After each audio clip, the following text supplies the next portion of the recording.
بسم اللہ الرحمن الرحیم۔ موت پر بیعت ہونا۔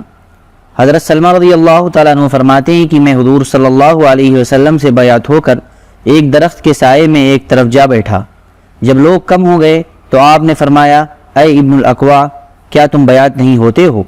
میں نے عرض کیا، یا رسول اللہ، میں تو بیعت ہو چکا۔ آپ نے فرمایا، پھر بھی؟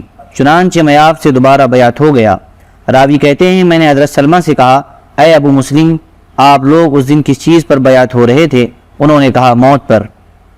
حضرت عبداللہ بن زید رضی اللہ تعالیٰ عنہ فرماتے ہیں کہ حرہ کی لڑائی کے دنوں میں ان کے پاس ایک آدمی نے آ کر کہا کہ ابن حنظلہ لوگوں کو موت پر بیعت کر رہے ہیں۔ تو انہوں نے فرمایا کہ حضور صلی اللہ علیہ وسلم کے بعد میں کسی سے بھی اس پر یعنی موت پر بیعت نہیں ہوں گا۔ بات سننے اور خوشی سے ماننے پر بیعت ہونا۔ حضرت عبیداللہ بن رافع رضی اللہ تعالیٰ عنہ فرماتے ہیں کہ شراب کے چند مشکیزے کہیں سے آئے۔ حضرت عبادہ بن صامت رضی اللہ تعالیٰ عنہ نے جا کر ان تمام مشکیزوں کو پھاڑ دیا اور کہا کہ ہم لوگ حضور صلی اللہ علیہ وسلم سے اس بات پر بیعت ہوئے کہ دل چاہے یا نہ چاہے ہر حال میں بات سنا کریں گے اور مانا کریں گے۔ تنگی اور وسعت دونوں حالتوں میں اللہ کی راہ میں خرچ کریں گے، امر بالمعروف اور نہی عن المنکر کریں گے، اور ہم اللہ کی خوشنودی کی بات کہیں گے، اللہ کے بارے میں کسی کی ملامت سے نہیں ڈریں گے۔ اور جب حضور صلی اللہ علیہ وسلم ہمارے یہاں یثرب تشریف لائیں گے تو ہم آپ کی مدد کریں گے اور ان تمام چیزوں سے آپ کی حفاظت کریں گے جن سے ہم اپنی اور اپنے بیوی بچوں کی حفاظت کرتے ہیں، اور ہمیں ان کاموں کے بدلے میں جنت ملے گی۔ یہ وہ بیعت ہے جس پر ہم حضور صلی اللہ علیہ وسلم سے بیعت ہوئے۔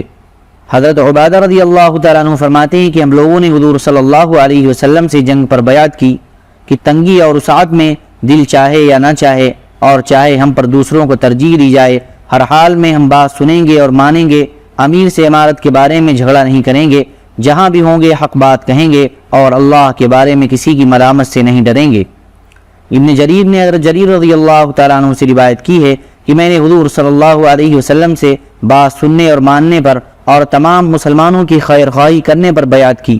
ابن جریر نے ہی انہی سے دوسری روایت یہ نقل کی ہے کہ میں نے حضور صلی اللہ علیہ وسلم کی خدمت میں حاضر ہو کر عرض کیا کہ میں آپ سے اس بات پر بیعت ہوتا ہوں کہ مجھے اچھی لگے یا بری لگے، میں آپ کی ہر بات سنوں گا اور مانوں گا۔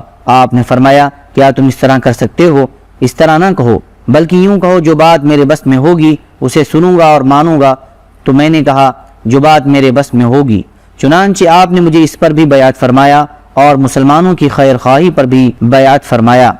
ابو داؤد اور نسائی میں یہ حدیث اس طرح سے ہے کہ حضرت جریر رضی اللہ تعالیٰ عنہ فرماتے ہیں کہ میں حضور صلی اللہ علیہ وسلم سے ہر بات سننے اور ماننے پر اور ہر مسلمان سے خیر خواہی کرنے پر بیعت ہوا۔ چنانچہ جب یہ کوئی چیز بیچتے یا خریدتے تو اگلے آدمی سے یہ کہہ دیتے کہ ہم نے تم سے جو چیز لی ہے وہ ہمیں اس سے زیادہ پسند ہے جو ہم نے تم کو دی ہے، اب تمہیں اختیار ہے یہ سودا کرو یا نہ کرو۔ حضرت ابن عمر رضی اللہ تعالیٰ عنہ فرماتے ہیں کہ جب ہم لوگ حضور صلی اللہ علیہ وسلم سے ہر بات سننے اور ماننے پر بیعت ہوتے تھے تو آپ یہ فرما دیا کرتے کہ یوں کہو کہ جو بات میرے بس میں ہوگی۔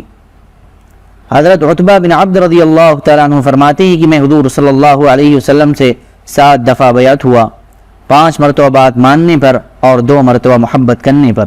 حضرت انس رضی اللہ تعالیٰ عنہ فرماتے ہیں کہ میں اپنے اس ہاتھ سے حضور صلی اللہ علیہ وسلم سے اس بات پر بیعت ہوا ہوں کہ جہاں تک مجھ سے ہو سکے گا میں ہر بات سنا کروں گا اور مانا کروں گا۔